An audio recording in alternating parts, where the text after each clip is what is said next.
Bem-vindo, Ricardo Capelli, secretário executivo do Ministério da Justiça e Segurança Pública e o ex-interventor do Distrito Federal. Muito bem-vindo. A Capelli que está aqui a pedidos da comunidade. Eu mandei até o link para ele.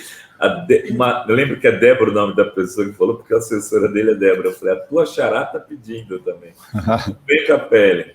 Bom dia, Rovai. Bom dia, Adri. Sempre um prazer poder conversar com vocês, com todos aí que acompanham o fórum. Sempre uma alegria. Capelli, você riu muito outro dia, né? Eu estava de longe aqui só observando. Aliás, eu não, o Brasil inteiro.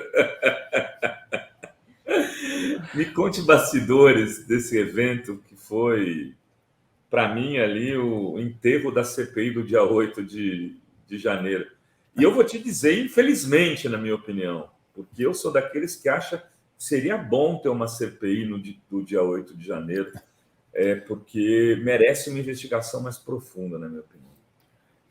Rovai, ali foi um debate convocado numa comissão, quer dizer, uma audiência pública, convite feito ao ministro numa comissão que tem muita tradição na Câmara dos Deputados. A Comissão de Constituição e Justiça, ela é uma instituição da casa, né? E o ministro foi preparado para fazer um debate de alto nível, apresentar as propostas, tudo aquilo que a gente vem fazendo, né? Apresentar questões relativas ao dia 8, apresentar as questões relativas ao decreto sobre a questão da regulamentação das armas e, estranhamente, debater uma questão inusitada, né? Que foi a ida do ministro Flávio Dino à Maré, né? Um fato que deveria ser louvado, né? O ministro de Estado, o ministro da Justiça, visitar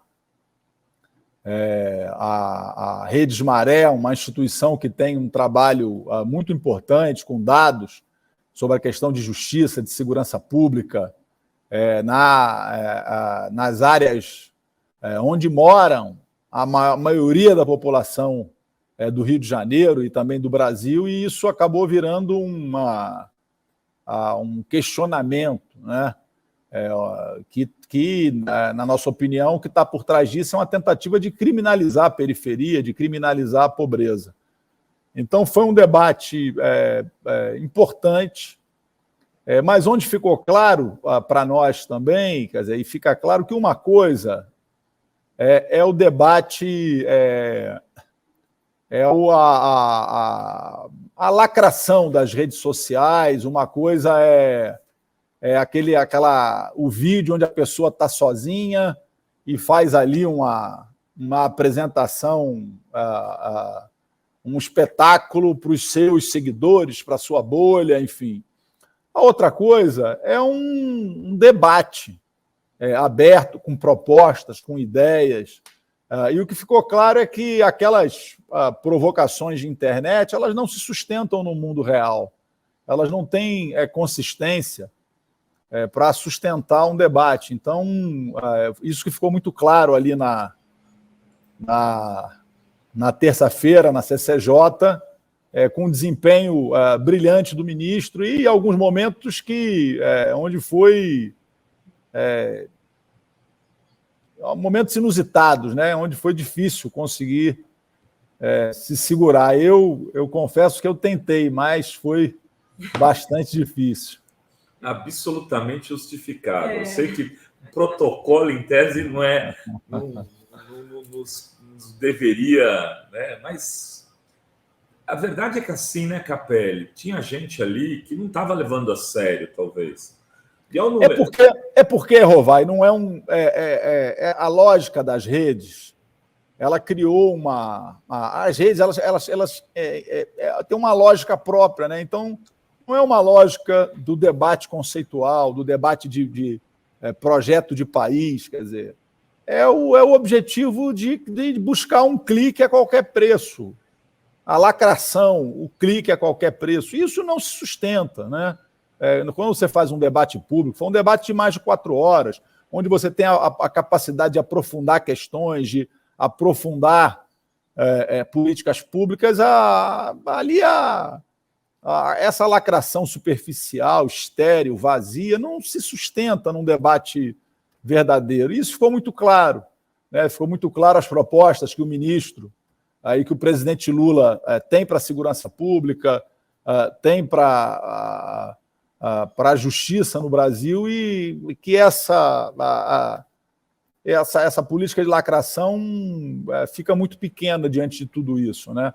O nosso objetivo maior, e eu acho que a reunião acabou sendo muito positiva para isso, por dois aspectos centrais. Primeiro, que ficou claro que o governo do presidente Lula não tem receio de enfrentar qualquer tipo de debate em qualquer arena, né?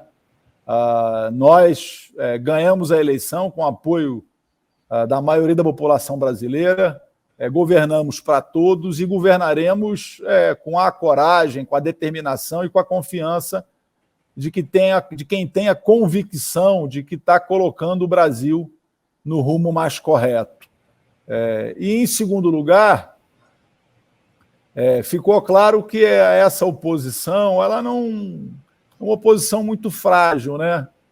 Infelizmente, né? E eu digo infelizmente porque a oposição, num regime democrático, ela cumpre um papel importante, né? Porque ela fiscaliza, ela às vezes te previne contra, às vezes, uma questão ou outra que você, na construção de uma proposta, não conseguiu ver. Então, a oposição faz uma crítica que pode ser construtiva, que ajuda a melhorar um projeto, que fiscaliza.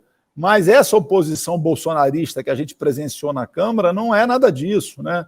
Ela não tem compromisso mínimo com a proposta, o compromisso é com a lacração, é com o clique, é com um aplauso estéril, quer dizer, com uma onda que não se sustenta. Então, foi um espetáculo que eu acho que ficou claro para a população brasileira quem tem compromisso com o país, quem está querendo construir e quem tem aí uma postura irresponsável. E você acha que a oposição se arrependeu de ter chamado o Flávio Dino?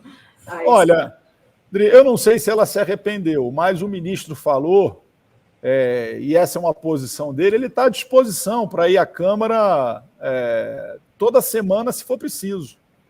O ministro não tem receio, não tem nenhuma preocupação com qualquer tipo de debate.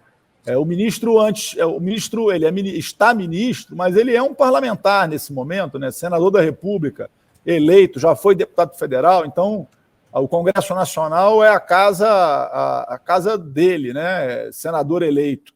Então ele está à inteira disposição. O ministro vai no próximo dia 11 à Comissão de Segurança Pública, né? Da Câmara novamente, enfim. Então o ministro está à inteira disposição para participar do debate, para construir com o Congresso Nacional, tem muito respeito pelo Congresso Nacional, pelos deputados, e vai estar sempre à disposição. Quer dizer, esse diálogo com o Poder Legislativo é muito importante para que a gente possa construir, não para a gente montar espetáculos para redes, para montar espetáculos para lacrar. Não deve ser esse o objetivo da função pública, né, que tem compromisso e responsabilidade com o país. Ou seja, dia 11 a gente vai ter aí mais uma aula aí do ministro, como estão, né, tá todo mundo falando aqui no chat. Foi uma aula, né, de Constituição, de regimento, que assim, parecia que ele ensinava, né, algumas perguntas dos parlamentares. Aqui viralizou mais, foi aquela do Jus Brasil, que é assim, uma fake news. Aquilo, né, ele falou que o ministro Flávio Dino tinha 277 processos. Na verdade, o Jus Brasil, ele elenca ali as citações, né? Então foi uma aula, né? Aquilo ali, Dri, aquele episódio deixa claro que a superficialidade, né, a fragilidade, né, porque a pessoa não... Veja você, a Câmara dos Deputados, ela é uma instituição que possui um corpo técnico de altíssima qualidade. Então, você tem assessores técnicos, assessores parlamentares, analistas judiciários. A Câmara tem um conjunto de quadros de altíssimo nível, faz concursos de alto nível.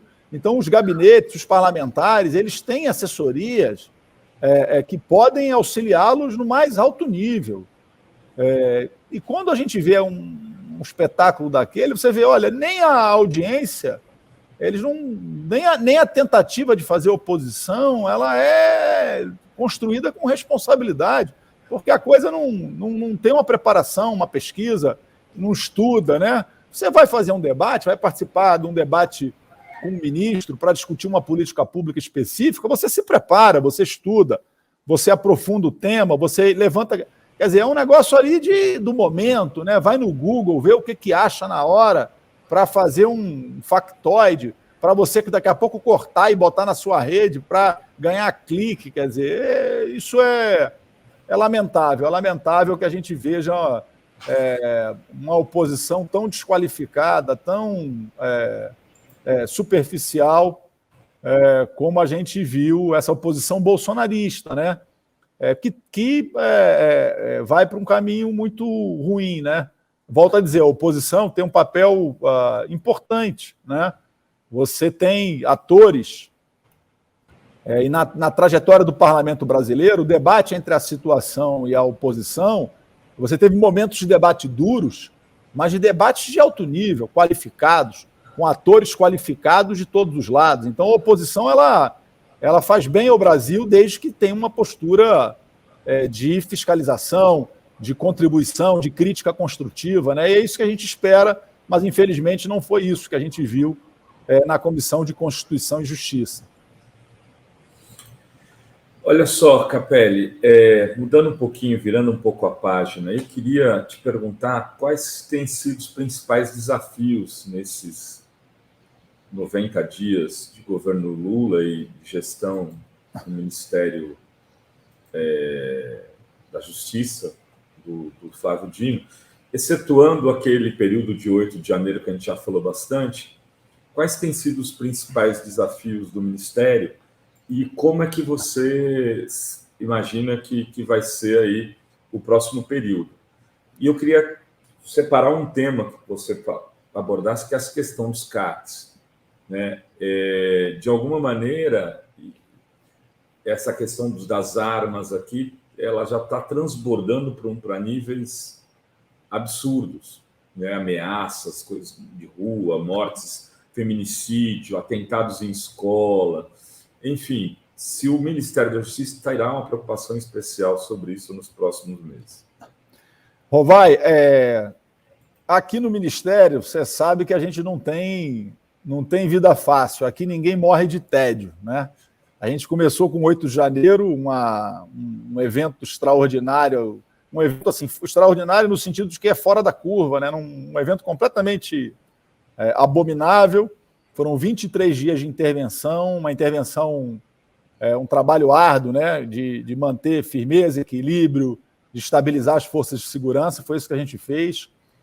A gente saiu daquele episódio e mergulhou quase que imediatamente também num outro episódio inaceitável, que foi o episódio envolvendo lá um verdadeiro genocídio do povo Yanomami em Roraima, onde a gente fez uma grande mobilização para combater o garimpo ilegal, a extração ilegal de madeira, a contaminação dos rios e o genocídio do povo Yanomami.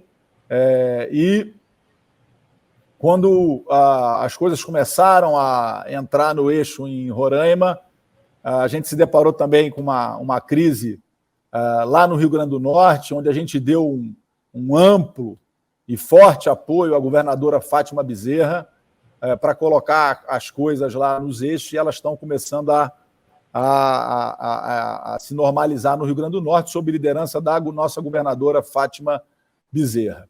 Os desafios aqui nossos, Rovai, são muitos, né?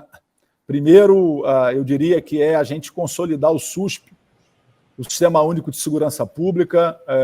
Ele precisa, assim como o Brasil conseguiu consolidar o SUS, o Sistema Único de Saúde, o SUAS, o Sistema da Assistência, a gente precisa consolidar o SUSP integrando a política de segurança do governo federal com os estados, a partir de dados científicos, e isso alimentando políticas públicas numa lógica sistêmica, né? A gente já tem instrumentos, a gente já tem o Fundo Nacional de Segurança Pública, que repassa recursos para os fundos estaduais de segurança pública, mas até esse repasse de recurso e a lógica de alimentação de dados e construção de política interfederativa, esse é um processo que precisa ganhar maturidade, ser construído de fato, para que a gente tenha uma política nacional integrada, contínua, que não seja eventual, que não seja pontual, que não seja esporádica, né? Então, esse é um desafio, diria, central do Ministério. A questão da Amazônia, para nós, é um eixo estratégico também, e a gente está construindo, nesse momento, em conjunto com o ministro Múcio, com o Ministério da Defesa, e com o presidente Aloysio Mercadante do BNDES, com a nossa diretora, sempre ministra Tereza Campelo, o AMAS, um projeto com apoio do Fundo Amazônia, que vai se chamar, o AMAS no final tem 2 S, Amazônia Mais Segura e Soberana, que vai ser um grande programa que envolve todos os estados da região amazônica. Já fizemos reuniões com todos os estados da região, fizemos e temos feito com secretários de segurança da região amazônica, um plano ambicioso que vai envolver as áreas de fronteira, bases fluviais, bases terrestres, sistemas de vigilância, enfim. A Amazônia, que foi abandonada, transformada em terra de ninguém, será retomada, reocupada pelo Estado brasileiro, numa relação de cooperação interfederativa e interministerial, né? O Ministério da Justiça e Segurança com o Ministério da Defesa, com os 9 estados, retomando a autoridade do Estado e da lei sobre a região amazônica. Isso também está em curso e é muito importante. Temos um eixo aqui também, Dri Rovai, que as pessoas que nos assistem, que é a questão da violência contra a mulher. O Brasil vive uma situação inaceitável, de casos crescentes de feminicídio inaceitáveis. Então, em parceria com a ministra Cida, com a ministra das Mulheres, nós vamos retomar a questão da Casa da Mulher Brasileira, vamos construir, em parceria com o Ministério, 40 novas casas da mulher brasileira, serão 353 milhões de recursos do Fundo Nacional de Segurança Pública destinados a isso, e em parceria também com estados e municípios, vamos pegar as experiências, aí já na área de prevenção, do Compaz, do Recife, da Usina da Paz, do governo do Pará, também de equipamentos que trabalham nas áreas de maior vulnerabilidade social, onde os índices de violência são mais altos, equipamentos que vão integrar cultura, esporte, educação, saúde, qualificação profissional, quer dizer, porque queremos fortalecer as polícias, fortalecer as guardas municipais, fortalecer essa integração, mas para cuidar da segurança pública não é só cuidar da consequência de quando a coisa já está estourada na ponta, nós temos que trabalhar muito a prevenção também. Então, são inúmeras iniciativas que nós estamos aqui construindo no Ministério, que vão ter consequência rápida nos próximos meses, e se inserem nisso também iniciativas legislativas, né? Legislativas inseridas na questão do Pacto Democrático. A gente, em parceria com a Casa Civil e com a SECOM, estamos enviando ao Congresso Nacional também, em sintonia com o deputado Orlando Silva, relator do PL 2630, o debate sobre a questão da regulação das redes, das plataformas da internet, e da responsabilidade dessas plataformas no que diz respeito a conteúdos relativos a discurso de ódio e ataque ao Estado Democrático de Direito.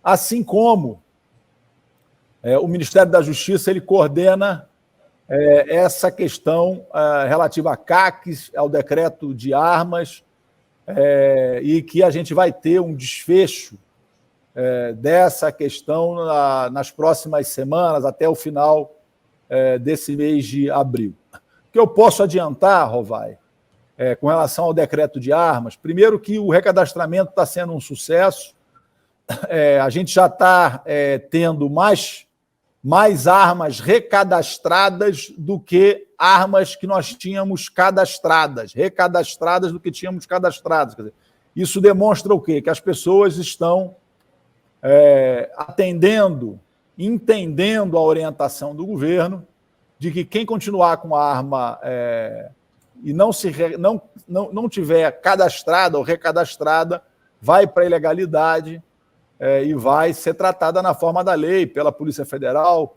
pela Polícia Rodoviária Federal, que tem feito apreensões semanais de armas nas rodovias e em operações contínuas também.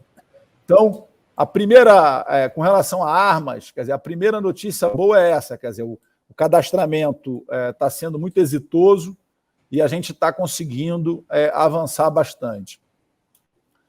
Com relação a CACs, clubes de tiro, enfim, qual é a nossa visão? Quer dizer, a gente não quer perseguir, a nossa intenção não é perseguir aqueles que eventualmente gostam de praticar o tiro esportivo, que gostam dessa modalidade, enfim, seja do ponto de vista esportivo, de lazer, enfim.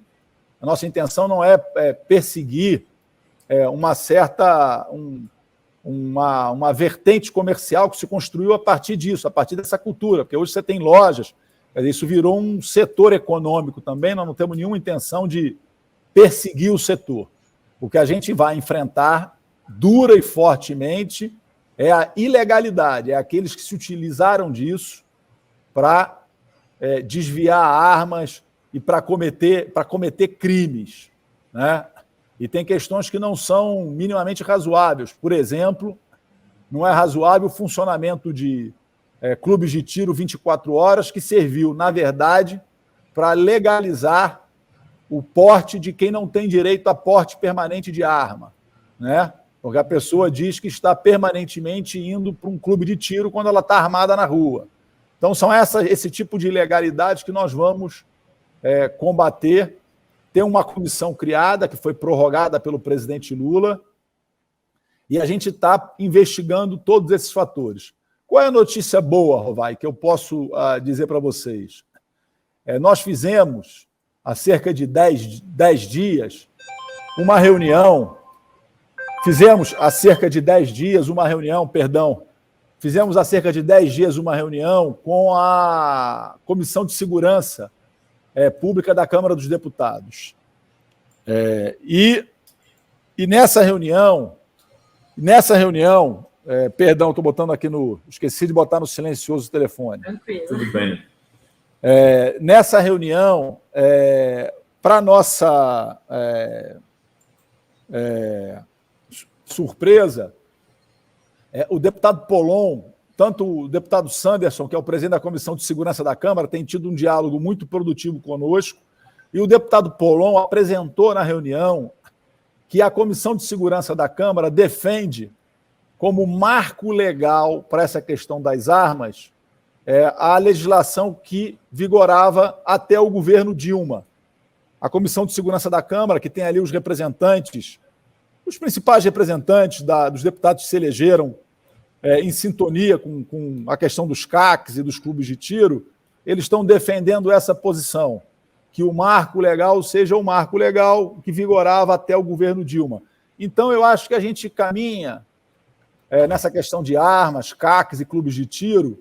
É possível, por mais que possa parecer surpreendente, mas acho que a gente pode caminhar para construir um acordo onde a gente preserve o que é esporte, o que é, enfim, uma certa cultura que se formou em torno disso, mas que existe marco legal para tratar, e separe nessa questão aqueles que se utilizaram disso para desviar armas, desviar munição e para fazer do porte e de outras atitudes uma permanente agressão ao Estado democrático de direito. O Capelli, em relação ao caso Marielle, porque o ministro tinha determinado abertura de inquérito para federalizar, né, para a Polícia Federal investigar esse assassinato, e esse mês, né, a gente completou aí, foram 5 anos, né, e sem respostas ainda, porque o vizinho do Bolsonaro matou Marielle Anderson. Tem alguma novidade nesse caso? Olha, o que eu posso adiantar é que o delegado-geral da Polícia Federal, doutor Andrei Rodrigues, junto com o superintendente da Polícia Federal no Rio de Janeiro, o doutor Almada, eles estão tratando desse caso com absoluta prioridade e que nós estamos e vamos avançar nas investigações. Quer dizer, não é aceitável que um assassinato bárbaro de uma parlamentar como a Marielle possa cair no esquecimento. Isso não vai acontecer e nós vamos até o final nessas investigações. Elas estão em curso, são investigações que elas embutem uma série de cuidados, que a gente não pode ficar, enfim, né, adiantando nada. Enfim, a Polícia Federal tem absoluta autonomia para conduzir a questão, mas eu tenho muita confiança de que a gente vai chegar no resultado que o Brasil espera e que é um dever do Estado, que é chegar aos mandantes do inaceitável e brutal assassinato da vereadora Marielle Franco. Capelli, e a questão do depoimento do Tacla Duran, né? Ele foi ouvido pelo juiz do Paraná, o AP, Eduardo App, que encaminhou o processo para o Supremo. O Moro está querendo escapar, e a Polícia Federal.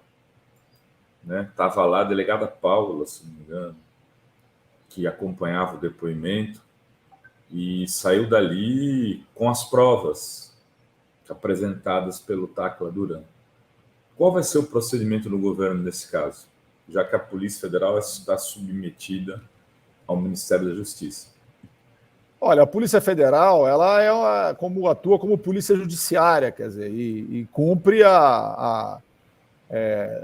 toda a determinação de um processo que está agora sob jurisdição do Supremo Tribunal Federal. E ela cumpre, do ponto de vista técnico, as suas atribuições e cumprirá. Quer dizer, não interessa se quem cometeu a ilegalidade. Quer dizer, cometendo a ilegalidade, cabe ao Estado, cabe à polícia, ao Poder Executivo, à Polícia Judiciária, ao Supremo Tribunal Federal apurar e investigar. Isso está sob responsabilidade deles. Eu confesso a vocês, eu estava no depoimento na CCJ, acompanhando o ministro Flávio Dino, e me chamou muito a atenção a presença do deputado Deltan Dallagnol na comissão. Ele estava presente, parecia muito empolgado no início da audiência, e conforme a audiência foi avançando, ele foi parecendo mais recolhido, e acabou que ele saiu da audiência sem proferir nenhuma palavra, não se manifestou, não expressou qualquer opinião. Eu acho que a história ela fala por si, e a presença dos dois expoentes da Lava Jato no Congresso Nacional, que foram o ex-procurador e atual deputado Deltan Dallagnol e o ex-ministro Sérgio Moro, falam por si. Uma operação que começou como uma operação de combate à corrupção, um combate que é dever de todos aqueles agentes do Estado comprometidos com a Constituição, mas que se transformou num trampolim para um projeto de poder, infelizmente. Então, a presença dessas pessoas no Congresso Nacional acho que fala muito, e nós temos plena confiança que o Supremo Tribunal Federal vai adotar as providências cabíveis no sentido de apurar, né? Não nos cabe fazer pré-julgamento ou condenação de quem quer que seja. Nós somos os defensores do Estado democrático de direito, da presunção da inocência. Então, acho que é preciso investigar, mas acho que é preciso também ter equilíbrio, porque nós que passamos tanto tempo defendendo as prerrogativas, a presunção da inocência, precisamos garantir investigações justas, técnicas, isentas, mas garantir o equilíbrio, porque a história mostrou que esses episódios lamentáveis eles se transformam em capítulos irrelevantes, né? Porque os personagens acabam... a história acaba revelando as reais intenções por trás daqueles que tentam usar suas prerrogativas constitucionais para projetos que não têm a ver com o que está embutido nelas. Então, eu tenho muita confiança na Justiça e acredito que, se houver provas, que isso aí será apurado. Tem alguns comentários aqui, Rovai. O Décio Amadio diz: o Capelli é um exemplo do alto nível dos membros deste governo, bem diferente do bando de picaretas do desgoverno do capitão. Parabéns. Obrigada, Décio. E tem também a Fátima Lemos. É preciso uma campanha de desarmamento, uma política nesse sentido. É preciso trazer o tema, porque ainda há apoio da população que não aceita armas. A grande maioria, né, segundo as pesquisas, são contra. Né? A campanha, até para informar quem colocou essa questão, ela está em curso. A gente vai agora, no balanço de 100 dias, vai anunciar já um número expressivo de armas que estão sendo devolvidas, e a gente vai também colocar na rua campanha publicitária, enfim, estimulando, porque essa não é só uma questão do que é legal, do que não é legal. Isso embute uma questão cultural também, né?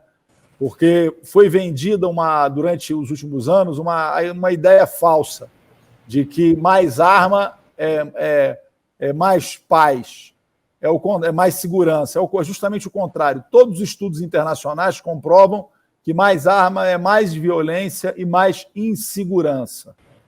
A arma tem que ser na mão do profissional que tem essa tarefa, né? A arma é na mão de profissionais especializados, enfim. A política indiscriminada, o liberou geral de armas que vigorou nos últimos 4 anos, ele produz mais violência. Então, essa campanha, o desarmamento está em curso e a gente vai, com certeza, reforçar essa campanha. Tem ainda a pergunta da Flávia Moraes sobre a questão dos presídios, como fica, se tem uma política... E ela diz: o estudo apresentado durante a transição de governo, pergunta se ainda não foi feita alguma coisa. E tem também a pergunta do Vran, que diz sobre criminalizar os pobres e as drogas enquanto os ricos a consomem livremente. Ele quer saber, na verdade, sobre a descriminalização das drogas, que para ele seria, assim, eficaz contra o crime. A questão dos presídios, a gente precisa olhar os presídios, tem vários aspectos, né? Primeiro, que a gente pode reduzir a pressão e a tensão tratando de formas alternativas, a partir da aplicação da questão das alternativas penais, aqueles delitos e crimes de menor potencial ofensivo, né? Vendo formas a questão das alternativas penais, enfim, tudo isso está em debate eu acho que é muito produtivo. Nós temos um exemplo, e é isso que está em curso nesse momento, que fala por si, que aí não são palavras, do trabalho que a gente realizou no governo do Maranhão.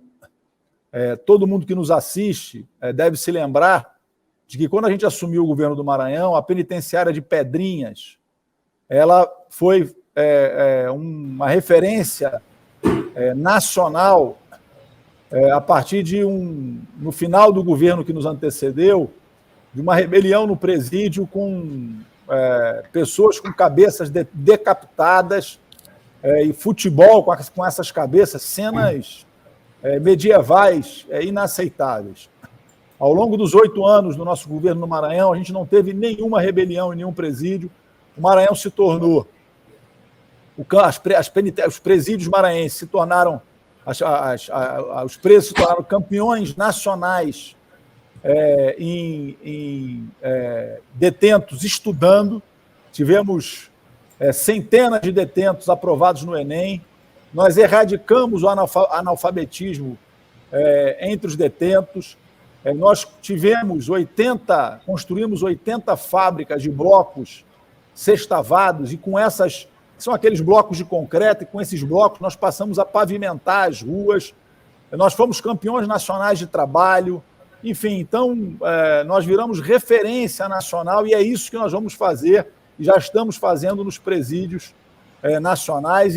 Claro, tem os 5 presídios federais, mas na política penitenciária nacional, em articulação com os estados. Eu não sei se todo mundo que nos assiste sabe, mas a gente tem um drama que é a reincidência de quem retorna para o sistema prisional.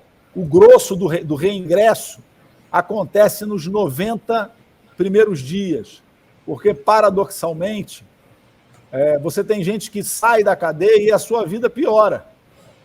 Piora no sentido de que ela sai da cadeia muito estigmatizado por ter entrado no sistema prisional, e ela sai com dificuldade de conseguir um emprego, recebe um papel, um tapa nas costas e boa sorte. Quer dizer, como enfrentar essa questão, como tratar dessa questão, como tratar a questão para evitar o reingresso no sistema.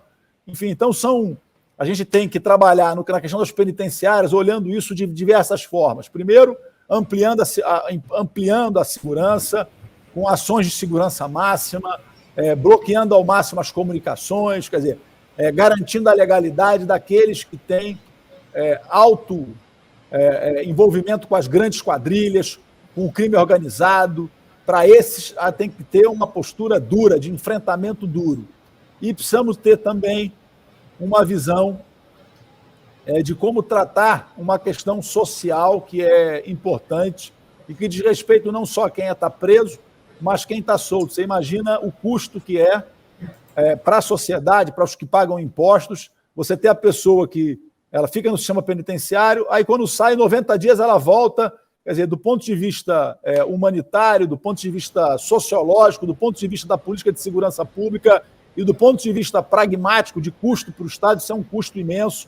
Então, a gente precisa olhar isso de forma, por todos os aspectos, né? Desde a segurança máxima, do tratamento rígido àqueles criminosos pertencentes às organizações criminosas, que a esses nós temos que dar um tratamento duro naquilo que a lei prevê, e, ao mesmo tempo, pensar em como fazer de um sistema mais equilibrado, garantir o trabalho. Veja você que no Maranhão, todo